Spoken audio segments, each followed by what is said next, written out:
નમસ્કાર, આપ જોઈ રહ્યા છો રફતાર ન્યૂઝ બુલેટિન. રફતાર ન્યૂઝ બુલેટિનમાં આપનું હાર્દિક સ્વાગત છે. જોઈએ આજના મહત્વના સમાચાર.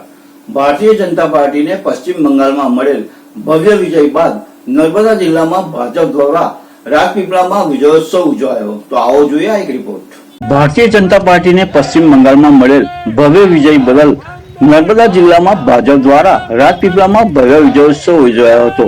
રાજપીપળામાં સફેદ ટાવર ચોક ખાતે ધારાસભ્ય ડોક્ટર દર્શનાબેન દેશમુખ સહિત ભાજપના કાર્યકરો અને આગેવાનો મોટી સંખ્યામાં એકત્રિત થયા હતા. પશ્ચિમ બંગાળમાં ભાજપને મળેલા જન સમર્થન અને વિજયથી ઉત્સાહિત કાર્યકરો એ આતશબાજી શરૂ કરી હતી. આ દરમિયાન ભારત માતા કી જય, વંદે માતરમ તેમજ ભાજપ જિંદાબાદના નારાઓથી સમગ્ર વિસ્તાર ગુંજી ઉઠ્યો હતો. વિજયની ખુશીમાં કાર્યકરોએ એકબીજાને મીઠાઈ ખવડાવીને મોં મીઠું કરાવ્યું અને શુભેચ્છાઓ પાઠવી હતી. કાર્યકરોએ જણાવ્યું હતું કે પશ્ચિમ બંગાળમાં ભાજપે કરેલી સફળતા એ લોકવિશ્વાસનું પ્રતિબિંબ છે અને આવનાર સમયમાં દેશભરમાં ભાજપનું જન સમર્થન વધુ મજબૂત બનશે. ઉત્સાહ દરમિયાન સફેદ ટાવર ચોક ખાતે ઉત્સાહભર્યું વાતાવરણ સર્જાયું હતું.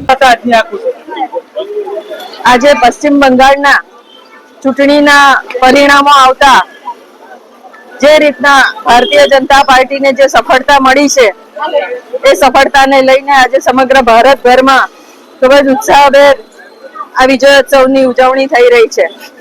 વડાપ્રધાન શ્રી નરેન્દ્રભાઈ મોદીજી અને ગૃહમંત્રી શ્રી અમિતભાઈ શાહજીના પ્રયત્નોને લીધે અને આપણા રાષ્ટ્રીય અધ્યક્ષ નવીનજીના માધ્યમ થકી આજે સમગ્ર દેશમાં ભારતીય જનતા પાર્ટી દ્વારા જે આ વિજય હાંસલ કરવામાં આવી છે, વર્ષોની મહેનત પછી આજે પશ્ચિમ બંગાળમાં ભારતીય જનતા પાર્ટીની જે સંપૂર્ણ બહુમત મળી રહી છે એ માટે ભારતીય જનતા પાર્ટીના સર્વે કાર્યકર્તાઓ, સર્વે ઉચ્ચ નેતૃત્વ, સર્વશ્રેષ્ઠ નેતૃત્વ જેમણે મહેનત કરીને આજે ભારતીય જનતા પાર્ટીને આ બુલંદ પર પહોંચાડ્યું છે, ત્યારે આ વિજયોત્સવમાં સહભાગી થવા માટે સમગ્ર ભારતભરના નાગરિકો જોડાઈ રહ્યા છે અને ઉત્સાહભેર આ વિજયોત્સવની ઉજવણી કરી રહ્યા છે. ત્યારે સર્વે લોકોને ખૂબ ખૂબ અભિનંદન પાઠવું છું અને હવેથી પશ્ચિમ બંગાળનો જે રીતના